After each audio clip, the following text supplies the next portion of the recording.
আসসালামু আলাইকুম প্রিয় দর্শক। হজরত মুসা আলাইহিসসালাম এর সাথে আল্লাহর সেই দিন কী কথা হয়েছিল? হজরত মুসা আলাইহিসসালাম এর সত্য বিস্ময়কর ঘটনা। হজরত মুসা আলাইহিসসালাম এর জামানায় একটি চমৎকার ঘটনা। একদা মুসা আলাইহিসসালাম আল্লাহ তাআলার কাছে মুনাজাত করে বললেন, হে আল্লাহ, জান্নাতে আমার সঙ্গী কে হবে? দুনিয়াতেই তার সাথে আমার সাক্ষাৎ করিয়ে দিন। তখন জিব্রাইল আলাইসাল্লাম আসলেন, এসে বললেন, হে মুসা, অমুক কসাই হবে তোমার জান্নাতের সঙ্গী, যে অমুক এলাকায় বাস করে। এই কথা শুনে মুসা আলাইসাল্লাম উক্ত কসাইয়ের দোকানে গেলেন। এক যুবক কসাইকে দেখলেন গোস্ত বিক্রিতে মগ্ন।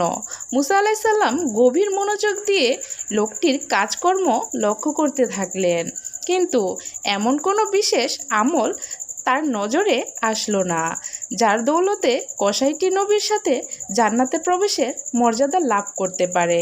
তখন সন্ধ্যা নেমে এলো। তখন কসাইটি গোস্তের দোকান বন্ধ করে বাড়ির দিকে রওনা হলো। মুসা আলাইসাল্লাম উক্ত কসাইয়ের পিছু নিলেন। নিজের পরিচয় গোপন করে তার বাড়ির মেহমান হবার আবেদন করলেন। কসাইও রাজি হলো। তারপর ঝুলন্ত একটি ঝুড়ি নামালো। কসাই গোস্ত রান্না করলেন। তারপর রুটি বানিয়ে তা গোস্তের ঝোলে মেখে নরম করলেন। ঘরের ভিতরের কামরায় প্রবেশ করে শয়নরত এক বৃদ্ধাকে উঠিয়ে বসালেন। তার মুখে টুকরো রুটি খাওয়াতে লাগলো।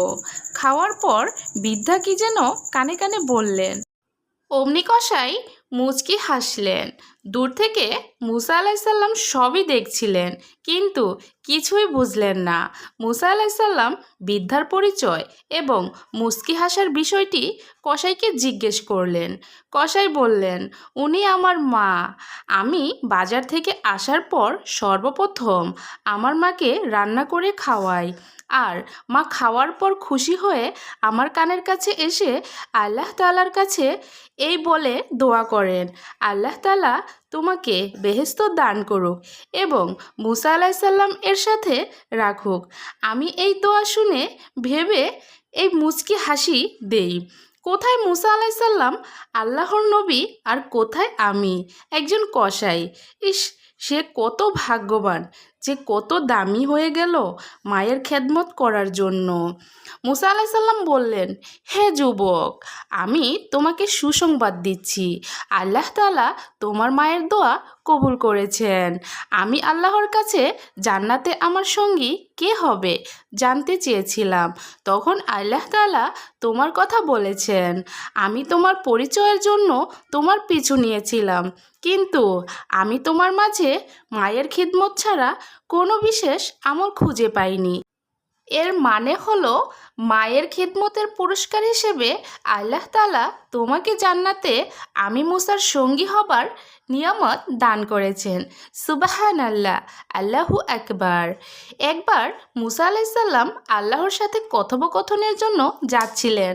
পথে আবেদ নামে একজনের সাথে দেখা হলে সে বলল, আল্লাহকে জিজ্ঞেস করবেন আমার জন্য আল্লাহ কোন জান্নাত প্রস্তুত রেখেছেন।